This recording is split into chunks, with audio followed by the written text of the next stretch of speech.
Bienvenue à tous dans ce nouveau numéro de Politique Éco, un nouveau numéro consacré au programme économique du Rassemblement national. Pour en parler aujourd'hui, je reçois Jean Messia. Bonjour monsieur. Bonjour.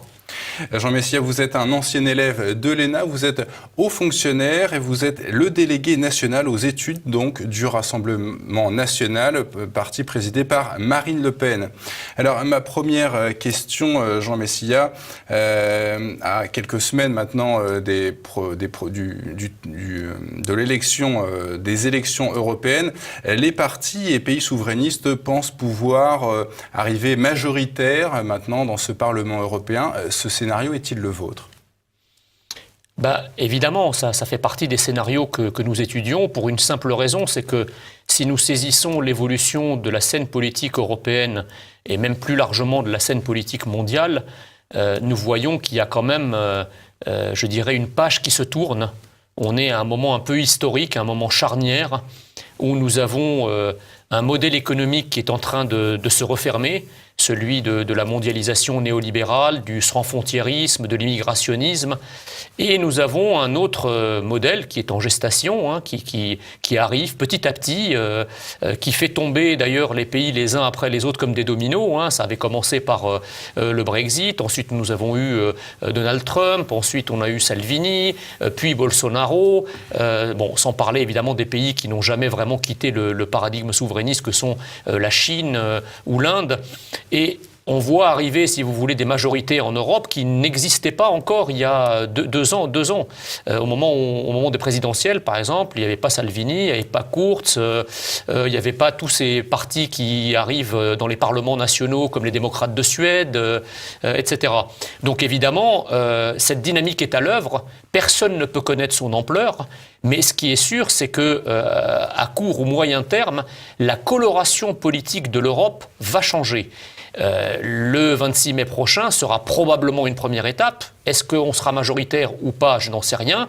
Mais ce qui est sûr, c'est que nous constituerons une minorité au moins de blocage, une minorité importante qui sera susceptible d'influer sur les grandes décisions du Parlement. Oui, parce que l'essentiel en fait, des décisions prises à l'échelle de l'Europe sont prises par la Commission européenne et pas par le Parlement. Donc il faudrait avoir une commission issue de membres de la mouvance nationale en Europe. Tout à fait. Alors attention, parce que depuis justement le traité de Lisbonne, qui, rappelons-le aux téléspectateurs, n'est rien d'autre que la reprise de la Constitution européenne qui avait été rejetée par les Français en 2005. Donc elle avait été rejetée par la porte et ils nous l'ont imposée par la fenêtre, si j'ose dire, en 2008. Donc le traité de Lisbonne prévoit effectivement des prérogatives élargies au Parlement européen. C'est plus le Parlement européen des années 90. Donc par exemple, il adoube la Commission.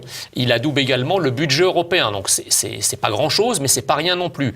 Quoi qu'il en soit, de ces élections européennes, nous attendons surtout un grand symbole. Imaginez que les députés souverainistes des différents pays représentent 30 à 40 ou voire la majorité. Ça serait un coup de secousse, quand bien même le Parlement européen ne dispose pas des prérogatives indispensables pour réformer l'Europe de fond en comble. Mais quand même, ça sera une première pierre à cet édifice d'une Europe des nations que nous souhaitons construire avec nos alliés et partenaires. L'Europe de Bruxelles nous oriente actuellement vers une Europe fédérale, alors que les partis dits nationaux veulent plutôt une Europe des nations. Est-ce que vous pensez qu'on puisse réformer l'Union européenne de l'intérieur ? Le problème, c'est que Emmanuel Macron, qui est le seul représentant finalement de ce paradigme fédéral européen, puisqu'on a vu récemment qu'il s'était adressé par voie de presse à la totalité des pays européens. Il a monopolisé plusieurs heures d'antenne en Italie pour exposer son projet. Et chose qui passait un peu inaperçue, c'est la réponse cinglante qui lui a été adressée par la présidente de la mouvance chrétienne-démocrate, donc celle à laquelle appartient Angela Merkel, et probable future chancelière d'ailleurs d'Allemagne, qui a renvoyé en quelque sorte Macron dans son coin.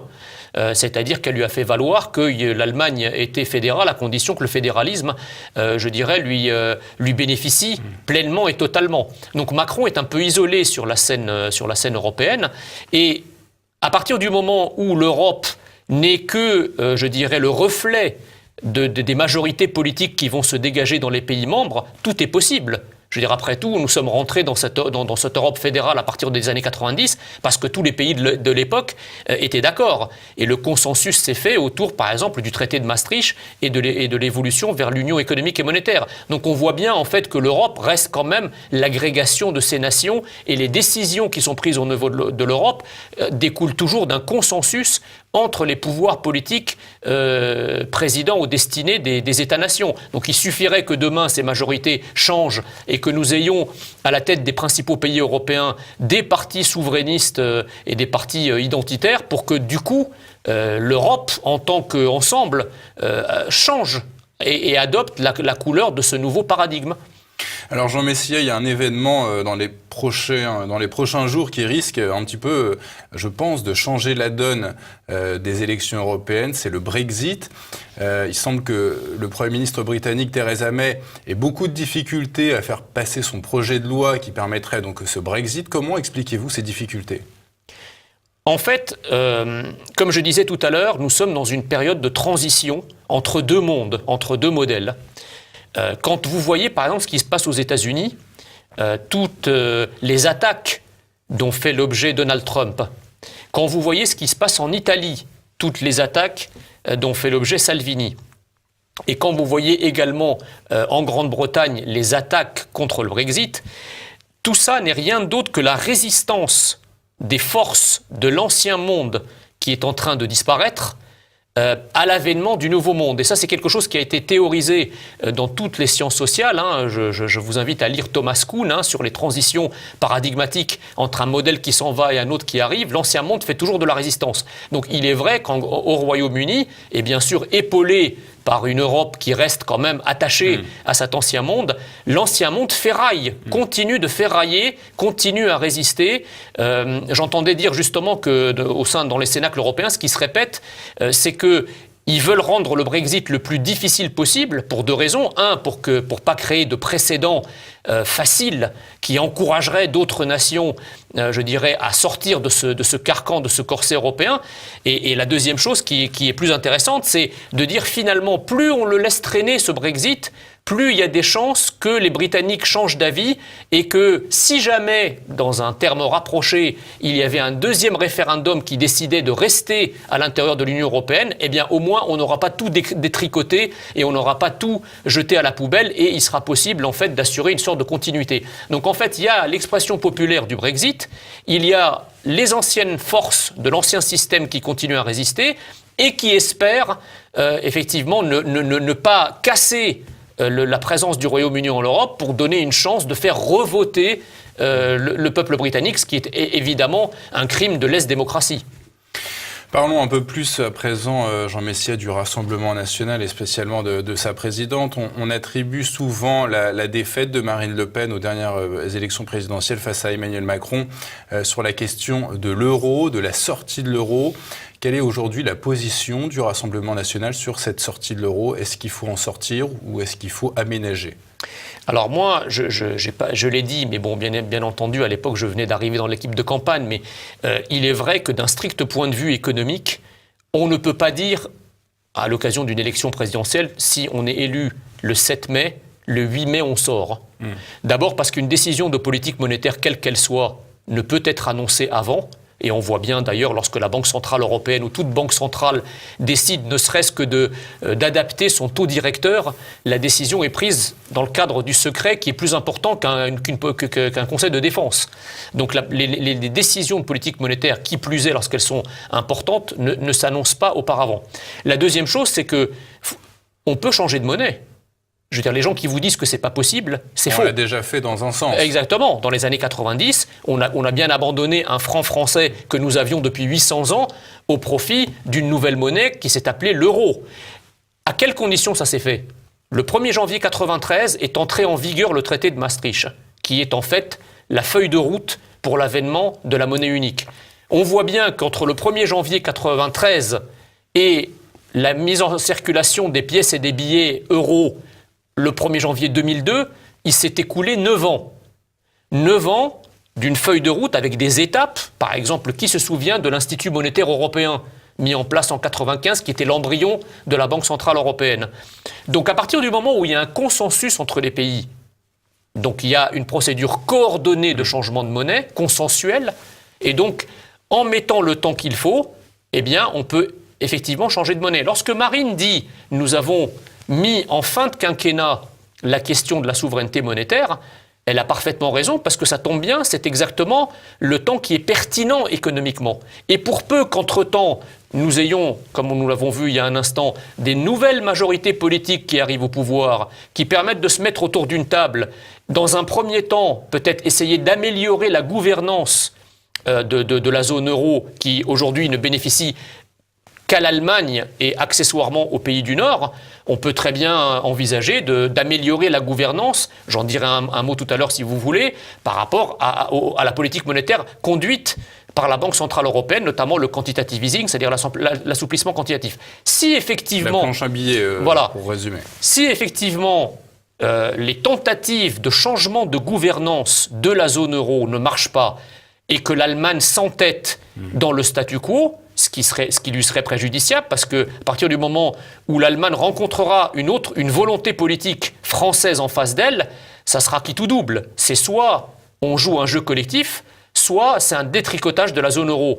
Qui peut penser un instant que la zone euro ne se pliera pas à la volonté de la France à partir du moment où la France sera dotée d'un gouvernement qui défendra son intérêt national plutôt que de défendre un hypothétique intérêt européen que pour l'instant le pouvoir macroniste est le seul à défendre en Europe. Marine Le Pen l'avait annoncé pendant la campagne présidentielle. Si elle avait été élue, elle avait dit « Voilà, je lancerai des négociations avec les institutions européennes et ensuite j'organiserai un référendum pour ou contre l'appartenance à l'Union européenne ». Et ma question, c'est qu'auriez-vous fait si vous aviez eu si vous aviez échoué dans vos négociations avec Bruxelles? Qu'est-ce que vous auriez fait? Je pense que le problème ne se pose plus en ces termes, parce que, comme disait le général de Gaulle, il n'est de politique que de circonstances. Donc, effectivement, la situation en 2017 était fort différente de la situation actuelle. Comme je l'ai rappelé tout à l'heure, en 2017, si Marine avait été élue en mai 2017, nous aurions été le seul pays à avoir à la fois une vision nationale et une vision de l'Europe des nations telle que nous l'avons. Or, on ne construit pas, contrairement à ce que croit Macron, on ne construit pas l'Europe tout seul. On ne peut pas aller de l'avant vers une vision européenne si on n'emmène pas nos partenaires avec nous. Or, en 2017, il est bien évident que nous n'aurions amené personne, puisque c'était tous des pouvoirs à l'époque qui appartenaient à l'ancien monde qui veut justement perpétuer l'idée fédérale. Donc là, c'est pour ça que Marine a dit, si elle est élue, elle va aller négocier avec les institutions européennes. Aujourd'hui, c'est beaucoup plus facile d'une certaine façon, parce que nous avons des alliés au sein de l'Union européenne. Je parle bien sûr de l'Autriche, de l'Italie, je parle aussi des pays de Visegrad, etc. Et demain, peut-être aussi de l'Allemagne, parce que l'Allemagne ne va pas rester en dehors de l'évolution mondiale et de l'évolution européenne pendant très longtemps. Donc, il faut s'inscrire vraiment en dynamique, pas analyser les choses en statique comparative, mais s'inscrire dans cette dynamique de changement, dans cette dynamique de changement du monde et de l'Europe, vers des visions plus nationales, plus souverainistes, plus identitaires, qui sont en train de conquérir petit à petit les peuples, on l'a bien vu, et donc qui peut, dans des démocraties contemporaines, bien entendu, les pouvoirs suivront. Donc, est-ce qu'on pourrait garder cette Union européenne telle qu'elle est aujourd'hui, mais en la renvoyant un petit peu vers la route de l'Europe des nations? Est-ce que c'est possible d'avoir une nouvelle Union européenne? C'est toujours possible d'avoir une nouvelle Union européenne. Rappelez-vous, quand on prend l'histoire de l'Europe, lorsque le traité de Rome a été signé, le général de Gaulle est arrivé après. Donc évidemment, lorsque le traité de Rome a été signé, les élites de l'époque, ce qu'on appelle pompeusement les pères fondateurs de l'Europe, avaient imaginé que c'était la première étape vers le fédéralisme. Or, à l'époque, le général de Gaulle avait, par sa volonté politique, réorienté le projet européen vers un marché commun, certes, mais en refusant justement toutes les dérives libérales. On se souvient par exemple de la politique de la chaise vide, etc., etc. Donc en fait, l'Europe, c'est ce que nous en faisons. C'est ce que les États-nations En fond, il n'y a pas d'idée européenne, sauf dans la tête de quelques européistes illuminés, il n'y a pas d'idée européenne qui ne soit enracinée dans les États-nations qui la constituent. Et donc à partir du moment, effectivement, où ces États-nations commencent à changer les majorités politiques qui sont au pouvoir, encore une fois, l'Europe changera, il sera possible de faire des accords intergouvernementaux, il sera même possible à partir du moment où la coloration politique de l'Europe sera la même. On dit les traités requièrent l'unanimité pour les réformer. Pas de problème. Qui dit que dans 2, 3 ou 4 ans, précisément, cette unanimité ne sera pas atteinte justement en raison du processus de gestation politique en cours qui amène justement des partis qui sont sur la même ligne que la nôtre au pouvoir dans les différents pays européens. Donc tout est une affaire, gouverner c'est prévoir. Je crois que le pouvoir actuel d'Emmanuel Macron ne prévoit rien du tout. Il est engoncé dans une idéologie, il est droit dans ses bottes, comme on dit, mais dans un paradigme qui malheureusement est en train de s'effondrer partout. Donc ça sera un peu le dernier des Mohicans. On va faire une courte pause, Jean Messia. Je vous propose de nous retrouver dans une deuxième partie dans un instant.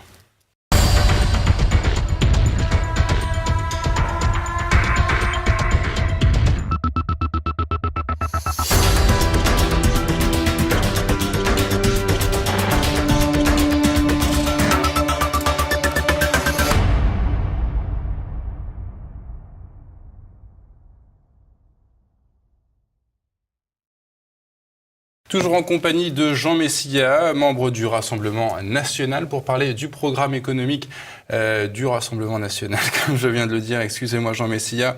Voilà, quelques mois après sa défaite à l'élection présidentielle, donc Marine Le Pen avait dit qu'elle ne ferait plus de la sortie de l'Union européenne un préalable au développement de son programme économique. Mais ne faut-il pas néanmoins sortir de cette Union européenne compte tenu des derniers développements de la crise financière en Europe, des risques de défaut de paiement des banques italiennes et de ce rapport qui est sorti il n'y a pas longtemps d'un think tank allemand, Zentrum für Europäische Politik, qui montre que l'euro a littéralement profité aux pays du Nord au détriment des pays du Sud. Apparemment, chacun des Français aurait perdu 56 000 euros.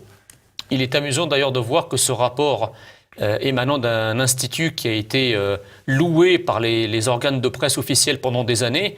Depuis que ce rapport est sorti, la presse officielle française dit pique pendre du sang. Donc si on veut décrédibiliser un rapport, il s'attaque à la décrédibilisation de la source. Bon, ça c'est une parenthèse. Il est vrai que le problème de l'euro et de l'Union européenne de manière générale, il est avant tout politique, avant d'être juridique ou économique. Je pense que nous avons, depuis maintenant une vingtaine d'années, des gouvernements qui se succèdent et qui ne font pas de l'intérêt supérieur de la France leur boussole dans les négociations européennes.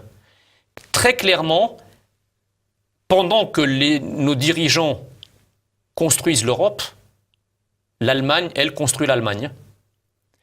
Et donc, nous avons une Allemagne qui ne perd pas de vue, qui ne perd pas le Nord, si je puis dire, qui ne perd pas de vue ses intérêts nationaux, tandis que nous avons, aux commandes de la France, une élite qui, elle, s'imagine déjà dans un environnement post-national qui ne serait donc plus français.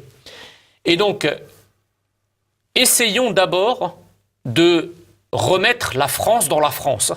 Essayons d'abord de faire en sorte que le gouvernement français ne soit pas simplement français des guillemets, ne soit pas simplement français par le nom, mais qu'il soit français dans sa tête, qu'il soit français dans son cœur, qu'il soit français dans son esprit. À partir du moment où le gouvernement français ira dans les différents cercles européens défendre l'intérêt de la France, et défendant l'intérêt de la France, aura l'impression de défendre l'intérêt de l'Europe et non l'inverse, à ce moment-là, on verra.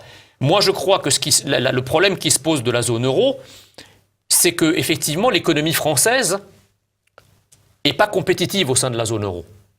Nous avons un coût du travail qui est plus élevé, qui est devenu plus élevé depuis les années 2000. Sachant en plus que l'Allemagne a fait les réformes, notamment celle de la TVA sociale, qui a rendu son économie beaucoup plus compétitive.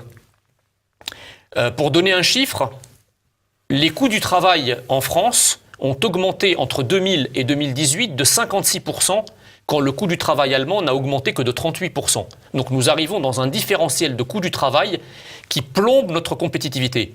Naguère, avec l'euro, nous pouvions dévaluer et rétablir de manière certes artificielle, mais immédiate, eh bien, le niveau de compétitivité français par rapport à la compétitivité allemande. Aujourd'hui, vous parlez du protectionnisme intelligent. Cette expression qui a été d'ailleurs un petit peu développée par Florian Philippot lorsqu'il était membre du Rassemblement national, en tout cas du Front national à l'époque. Est-ce que vous pouvez nous expliquer ce qu'est ce protectionnisme intelligent ? Justement, je vais poursuivre ma réponse antérieure parce que ça va répondre à celle-ci. Donc, si vous voulez, le problème aujourd'hui, c'est qu'il faut baisser le coût du travail, non pas baisser les salaires, comme je l'entends, parce que le travailleur français, le salarié français n'est pas plus payé que le salarié allemand. Mais par contre, le matelas des charges sociales est impressionnant, parce que nous voulons continuer à financer un État social performant. Donc, à partir de là, il faut baisser les charges sociales sur le travail, ce que la droite a appelé de ses voeux pendant des années, mais nous préconisons une différence. C'est qu'en fait, au lieu de baisser les charges sociales et d'augmenter la TVA ou l'impôt sur le revenu, bref, tous les restes de la fiscalité, avec ce jeu de bonneteau fiscal permanent dont les gouvernements successifs se sont fait la spécialité, nous envisageons au contraire de faire payer ceux qui profitent de la France, en quelque sorte. Le premier profiteur de la France, ce sont les pays extra-européens qui, effectivement, nous infligent des déficits commerciaux abyssaux. La Chine, le Vietnam, etc. Donc, il n'est pas impossible de taxer les produits en provenance de ces pays. Alors, vous me direz... Alors, Père, tout le monde va vous dire, les libéraux les premiers, mesures de rétorsion, on ne va pas pouvoir, ils vont nous taxer les produits qu'on va leur exporter. Oui, mais cet argument est fallacieux. Pour deux raisons. D'abord parce que, comme ils nous vendent énormément et beaucoup plus que ce que nous leur vendons, ils ont tout à perdre et nous tout à gagner. Et la deuxième chose, c'est qu'il n'y a que des esprits naïfs ou innocents qui s'imaginent qu'il n'y a pas de guerre commerciale. Enfin, je veux dire, les rétorsions sont déjà prises.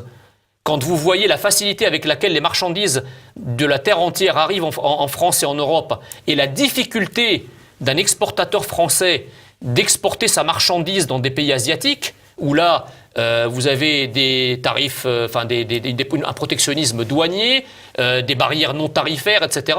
En réalité, le dindon de la farce du commerce international, c'est l'Occident de manière générale et l'Europe de manière particulière. Aucun autre pays du monde ne laisse son marché comme ça ouvert aux quatre vents. Alors, il y a effectivement quelques droits de douane modestes de l'ordre de 6 ou 7% en moyenne sur les marchandises, mais ce n'est pas comparable par rapport à ce que pratiquent les autres zones de la planète, Chine en tête. Est-ce que les pays un petit peu qu'on pourrait comparer avec nous, je sais pas, la Corée du Sud, le Canada, les États-Unis, est-ce que ces pays-là pratiquent des droits de douane plus sévères ? Bien sûr, les États-Unis, on n'en parle pas, puisque justement, Donald Trump vient enfin, après 40 ans où les États-Unis se sont plus ou moins laissés entraîner dans une espèce de mondialisation ouverte, vient de dire, stop, maintenant, on arrête. Il a lancé des négociations avec la Chine pour rééquilibrer le commerce extérieur. Donc en réalité, il n'y a pas de représailles puisque tous les autres pays sont déjà dans les représailles depuis des années. La Chine n'a jamais ouvert son marché. Et on nous dit que le protectionnisme est inefficace. Mais si le protectionnisme était inefficace, comment expliquer que la Chine se soit autant développée ces 40 dernières années à l'abri précisément de barrières protectionnistes extrêmement fortes ? Donc en réalité, il ne faut pas être idéologue. Il y a par moments des moments où le libre-échange est bon pour l'économie. Je pense que par exemple le marché commun à l'intérieur de l'Union européenne dans les années 60 et aujourd'hui, pour peu qu'il soit protégé par un tarif extérieur commun, le libre-échange intra-européen, c'est une bonne chose parce que ce sont des pays qui se ressemblent. C'est ce que disait Maurice Allais, exactement. Mais par contre, le libre-échange n'est pas un dogme. C'est exactement comme l'immigration. L'immigration n'est pas un dogme. L'immigration n'est pas tout le temps une chance pour la France, de la même façon que le libre-échange n'est pas tout le temps une chance pour l'économie. Il faut être pragmatique. Il y a des moments où le libre-échange est une bonne chose et d'autres moments où le protectionnisme est une bonne chose. Il faut juste adapter sa politique à l'environnement international. Jean Messier, le Rassemblement national prévoit un plan de réindustrialisation de la France. On sait qu'on a perdu je crois entre 2002 et 2007, on avait perdu 700 000 emplois dans l'industrie. Vous visez donc ce grand plan de réindustrialisation via l'idée d'un État stratège, mais cet État stratège n'a-t-il déjà pas montré ses failles, ses erreurs dans toutes les grandes entreprises françaises, soit qu'on a vendu, soit mal gérées? Alors, je pense qu'il ne faut pas tout confondre. Je pense qu'il n'y a pas d'État stratège en réalité depuis maintenant une vingtaine d'années. C'est ce qu'on appelle l'État stratège, même, voilà. La présence de l'État, si vous voulez, de représentants de l'État dans des conseils d'administration n'est en rien le garant d'une stratégie. En fait. Voilà. C'est pas parce que l'État dit, par exemple, je prends une société comme Nexter, qui est l'ancien GIAT, où l'État avait encore une cinquantaine de % du capital. L'État n'agit pas sur la stratégie de cette entreprise et c'est un partenaire dormant.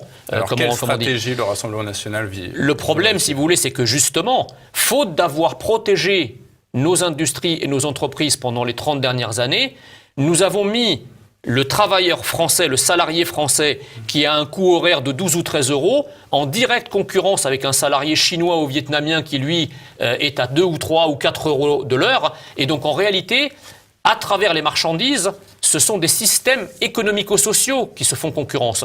Nous entendons d'abord reprotéger, par le protectionnisme intelligent, reprotéger notre marché. Et ensuite, évidemment, l'État doit avoir une stratégie de réindustrialisation qui ne sera pas immédiate. Je prends par exemple l'industrie du meuble. Aujourd'hui, vous avez plusieurs grandes enseignes comme Ikea, comme But, comme Conforama et d'autres qui continuent à vendre du meuble. Aujourd'hui, en France, la production de meubles peut, par exemple, représenter 3 ou 4%. Eh bien, on fera de grandes assises de l'industrie du meuble où on imposera aux enseignes qui vendent d'avoir 3 ou 4% de leurs étals faits de produits français. Le but étant de faire marcher l'offre et la demande sur ces deux jambes. C'est-à-dire, d'une année sur l'autre, augmenter la proportion de produits français exigés, et de l'autre côté, recréer la filière avec la mise en place de plans de formation, la mise en place d'apprentis, etc., etc. Alors évidemment, ça va prendre 5, 10, 15 ans, mais bon, les combats qu'on est sûr de perdre sont ceux que l'on ne mène pas. C'est précisément ce qui manque à la France aujourd'hui, une vision de long terme qui donne du souffle, qui donne de l'espérance à notre économie. On ne peut pas laisser comme ça notre économie ouverte à 4 vents se désindustrialiser et ça va continuer, parce que rien n'est fait en la matière. Rien n'est fait. Alors justement, pour redonner du souffle et pour faire quelque chose, comment réserver aux entreprises nationales les commandes publiques, puisque vous savez qu'il existe ces fameux appels d'offres européens. Comment justement contourner ces appels d'offres européens? Écoutez, l'Allemagne le fait très bien. Quand vous allez en Allemagne, je prends un exemple très simple, les voitures de police allemandes, vous ne voyez pas de Peugeot ou de Fiat. Chez nous, les voitures de police, c'est des Skoda, des Ford, un peu de Renault ou de Peugeot de temps en temps. Alors comment ils font? Parce qu'à l'intérieur, justement, de ces traités européens ou de ces règles européennes, il y a toujours moyen, lorsque, encore une fois, vous êtes mu par un intérêt national, eh bien, de faire en sorte que vous formuliez la demande ou le marché de telle sorte à ce que vos entreprises nationales en bénéficient. Les Allemands le font très bien, les Italiens le font très bien. Et pourquoi la France ne le fait pas? La France ne le fait pas parce qu'encore une fois, nous voulons être plus royalistes que le roi, nous voulons construire l'Europe, nous voulons montrer concrètement que l'Europe existe à travers des flottes de voitures qui seraient européennes, mais le problème c'est que nos dirigeants sont les seuls dans ce délire. Les autres nations, en réalité, privilégient leur production nationale et ils font bien parce que, à la limite, si c'était réciproque, c'est-à-dire, si on avait des Ford ou des Fiat ou des Volkswagen et que par ailleurs la police allemande ou la police italienne avait nos marques à nous, ça serait du donnant-donnant, mais là c'est pas le cas. Merci Jean Messia, je vous propose de refaire une courte pause, on va se retrouver dans une minute. Merci Jean Messia.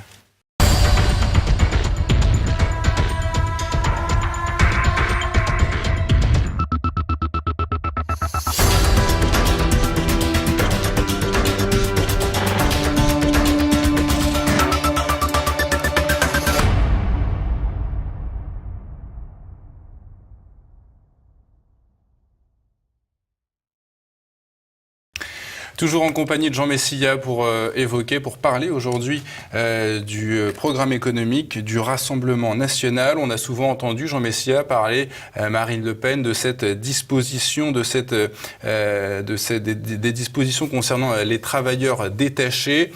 Est-ce que si vous vouliez remettre en cause ce système, est-ce que vous n'auriez pas peur qu'il y ait une augmentation du travail au noir en France ? Alors, il faut juste rappeler à nos téléspectateurs sur le Brexit, parce qu'il faut rappeler quand même que le Brexit avait eu lieu parce que David Cameron, à l'époque le Premier ministre britannique, avait été à Bruxelles rencontrer Juncker et Donald Tusk pour leur dire « La directive détachement de travailleurs nous inflige une concurrence parfaitement déloyale sur notre marché du travail et les Britanniques commencent à le ressentir. Donc je demande à ce qu'on assouplisse un petit peu cette directive en limitant le nombre de travailleurs détachés. Ce que Juncker et Tusk avaient catégoriquement refusé. Et c'est pour ça que David Cameron a mis dans la balance le référendum sur le Brexit. Donc si aujourd'hui il y a Brexit aux grandes dames des Européens, c'est précisément à cause du point que vous soulevez. Donc je pense que s'ils sont un tantinet intelligents, ces dirigeants européens, ils vont très vite comprendre que les peuples ne supportent plus qu'on les mette en concurrence les uns avec les autres. Je vous rappelle quand même que l'Europe, à l'origine, elle est construite sur quelque chose de très important, sur un principe très important, qui est le principe de solidarité. Or, on ne peut pas considérer que ce principe est creux et que dans les réalités, les gens soient mis en concurrence les uns avec les autres. Donc il faut effectivement amender cette directive détachement de travailleurs, mais là encore, qui peut croire un instant que lorsque la France, membre fondateur de l'Union européenne, membre de la zone euro, ira voir à Bruxelles les différents responsables européens en leur disant « cette directive détachement de travailleurs ne nous convient pas parce qu'elle se traduit par plus d'un demi-million de travailleurs qui viennent nous faire une concurrence déloyale sur notre marché, nous voulons dire stop », qu'est-ce qui va se passer ? Enfin, la Commission de Bruxelles, combien de divisions ? Et c'est pour ça que je vous dis que le problème européen est avant tout un problème politique. La Commission européenne n'a pas le pouvoir d'imposer quoi que ce soit en réalité. La Commission de Bruxelles, elle se plie au desiderata des politiques. Elle fait ce que dit l'Allemagne parce que l'Allemagne lui dit de faire. Simplement, comme la France dit de faire ce qu'est l'Europe et non pas ce qu'est la France, la Commission européenne, certainement pas elle qui va porter les intérêts de la France, si vous voulez.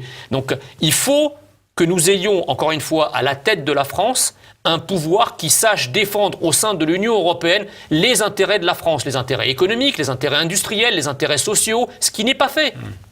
Alors justement, Jean Messia, on a observé depuis plusieurs semaines l'émergence de ce mouvement des Gilets jaunes, en fait, les Gilets jaunes sont le reflet de cette agonie des Français sous les taxes, les impôts. Comment comptez-vous remettre de l'ordre dans les finances publiques à travers la dette et le déficit ? Alors les Gilets jaunes, ça vient de beaucoup plus loin. Les Gilets jaunes, c'est... on peut remonter à 40 ans en arrière. Le grand retour du peuple central français qui avait complètement disparu des radars de la politique nationale, puisque vous savez très bien que sur ces 40 dernières années, pour pouvoir obtenir un droit en France, il faut être membre d'une minorité, si possible d'une minorité victimisée. Donc votre qualité de citoyen ne vous donne plus le droit à rien. Et en réalité, quand on dit que ce mouvement est un mouvement citoyen, c'est au sens propre du terme. C'est que les gens veulent être reconnus non pas en tant que membres d'une minorité quelconque, mais en tant que citoyens français. Ils veulent avoir des droits dans leur propre pays. Bon, alors après, c'est beaucoup plus long à dire que la façon dont le mouvement a évolué dans les grandes agglomérations. Mais voilà initialement de quoi il en retourne. On ne peut pas, si vous voulez, améliorer les finances publiques avec une base industrielle et une base de création de richesse qui se rétrécit. Parce que lorsque vous avez une croissance anémique, en réalité, la politique fiscale va se réduire, comme je le disais tout à l'heure, à un jeu de bonneteau fiscal. C'est-à-dire, on va dire, OK, on baisse sur les retraités, mais on va augmenter sur l'impôt sur le revenu. On baisse l'impôt sur le revenu, il faut augmenter la TVA. Mais en réalité, c'est toujours le même contribuable qui paye tout. C'est toujours le même contribuable qui simplement, il va payer le même montant, voire davantage, avec des taux qui vont évoluer. Puisque, en fait, la base fiscale diminue, on est obligé d'augmenter le taux. Nous ambitionnons d'augmenter la base fiscale. Et la seule façon d'augmenter la base fiscale, c'est précisément de réindustrialiser le pays, donc de créer de nouvelles richesses, de mettre les gens au travail, parce que c'est là d'où vont venir les nouveaux gisements fiscaux. On ne peut pas remettre en ordre les finances publiques tant qu'il n'y a pas une réflexion approfondie sur la façon de relancer l'activité en France. Si les finances publiques en France et ailleurs se dégradent, c'est parce que l'activité économique est anémique et parce que nous sommes toujours confrontés à un chômage de masse dont le traitement social coûte très cher. Donc tant que nous ne sortons pas de cette nasse et que nous n'avons pas une politique volontariste de réindustrialisation, de protection de notre marché, on ne pourra hélas pas régler le problème des finances publiques qui n'est qu'une résultante. Parce que l'approche comptable a ses limites. On a vu que ce n'est pas parce que vous allez diminuer vos dépenses que vous allez améliorer votre solde public, bien au contraire, parce que l'agent étatique, l'État, n'est pas un agent économique comme un autre. S'il réduit ses dépenses, ça emporte des effets économiques, je dirais, récessifs, qui vont encore faire baisser l'activité. Et donc, comme les recettes fiscales dépendent du rythme de l'activité, les recettes fiscales vont diminuer. Donc la seule façon, c'est effectivement de créer de nouveaux gisements fiscaux. Et ça n'est possible que si on crée de nouvelles activités, d'où notre ambition de réindustrialisation de notre pays. Justement, comment feriez-vous pour créer ces nouveaux gisements fiscaux, notamment à l'égard des PME, TPE Écoutez, aujourd'hui, le problème, c'est que les TPE, PME font face, je dirais, à un mastodonte fiscal et administratif kafkaïen. Alors, quand vous êtes une très grande entreprise et que vous pouvez vous payer des cabinets d'avocats, voir que vous avez des services compétents pour remplir toute la paperasserie et faire avancer vos intérêts fiscaux, c'est très bien. Mais quand vous êtes patron d'une PME, TPE, vous n'avez pas le temps de faire ça.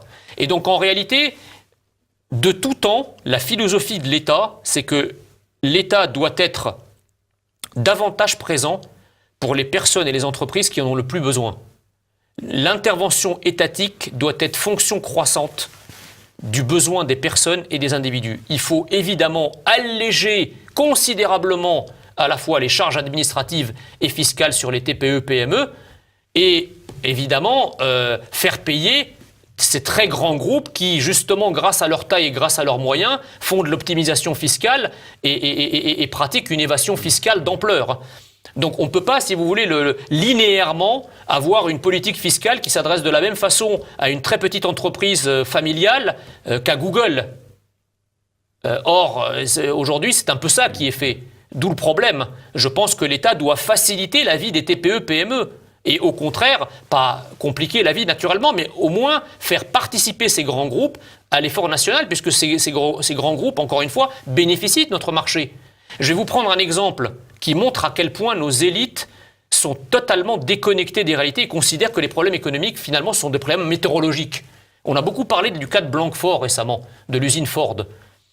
Il y a eu un repreneur dans la société Punch, qui est une société belge, qui voulait prendre le site de Ford et sauver 400 emplois. Finalement, Ford n'en a pas voulu.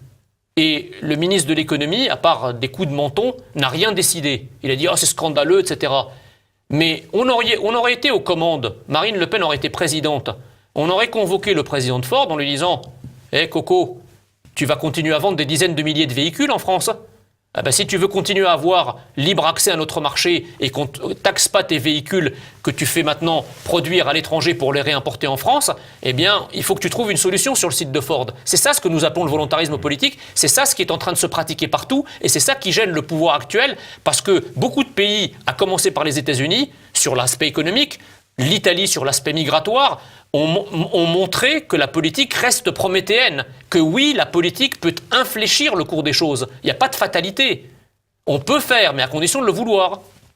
Concernant les retraites, Jean Messia, beaucoup de jeunes pensent aujourd'hui qu'ils n'en verront jamais la couleur. Est-ce que vous pensez que le départ en retraite que Marine Le Pen propose, à savoir 60 ans, est sage ?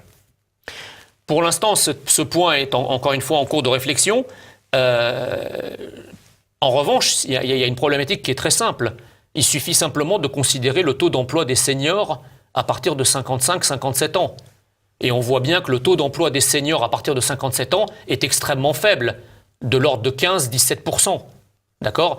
Donc, nous, on dit, à partir du moment où le marché du travail est incapable de garder au travail des gens au-delà de 55 ans et encore moins au-delà de 57 ans, le coût d'un départ à la retraite à 60 ans n'est pas forcément beaucoup plus important que le coût d'un maintien en inactivité payée de ces seniors.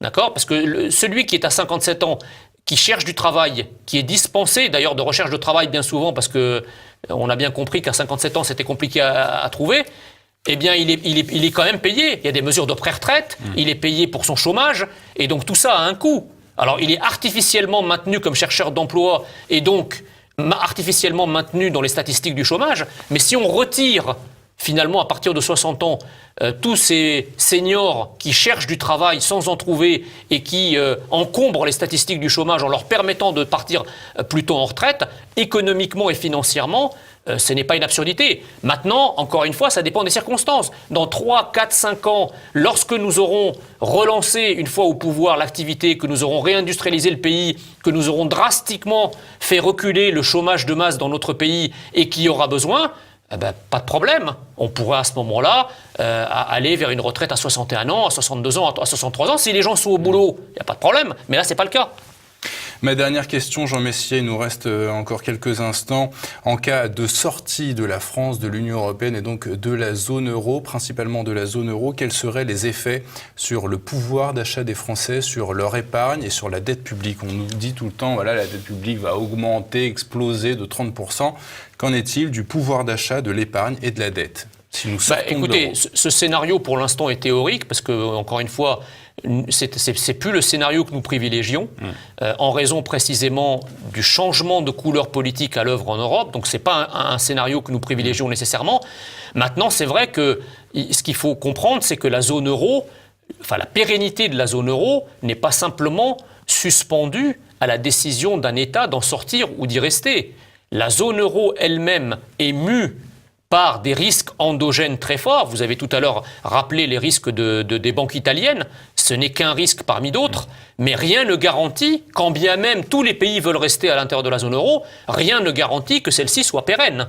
Donc effectivement, nous, ce que nous préconisons, c'est pas une sortie intempestive de la zone euro, c'est groupée. Et donc, attendons que des pouvoirs plus conciliants arrivent dans la plupart des pays européens. Essayons, ce qui n'a jamais été fait, eh bien, de peser de notre poids, du poids de la France, qui n'est pas rien. Les gens qui vous disent « Ah oui, mais on ne peut rien faire, donc il faut sortir », c'est des gens qui n'ont plus confiance en la France et qui n'ont plus confiance dans la voie de la France en Europe. Moi, je pense que le jour où on aura un pouvoir qui ira dire « La France veut ça », je ne vois pas très bien qui aura le courage en face de dire « On n'en veut pas », parce que s'ils refusent, à ce moment-là, c'est le détricotage de l'Europe et personne n'en veut. Donc en fait, c'est une négociation pour maintenir la zone euro et pour maintenir l'Union européenne, mais dans le cadre de négociations renouvelées avec un pouvoir français qui arrive avec sa propre feuille de route, exactement comme tous les autres pays européens arrivent avec la leur, d'accord ? Et le jour où la France arrivera avec sa propre feuille de route nationale, là vous verrez que l'Europe changera. Et si elle ne change pas, le scénario de sortie est toujours ouvert. Je veux dire, on n'est pas fermé à ça. Mais nous disons, une occasion unique se présente aujourd'hui avec ces nouvelles majorités en Europe, eh bien, de refonder l'Europe politiquement avec ces nouveaux partenaires. Ça marche fort bien. Donc on repartira sur une nouvelle Europe, une Europe des nations, respectueuse des souverainetés. Ça ne marche pas, eh bien, ma foi, on verra à ce moment-là. Mais ne précipitons pas les choses. Ne précipitons pas les choses, ça sera le mot de la fin, cher Jean Messia. Je pense que vous aurez l'occasion de revenir sur notre plateau à l'issue de ces fameuses élections européennes qui auront lieu au mois de mai. Mais Jean Messia, merci d'être venu sur le plateau de TV Liberté. Merci.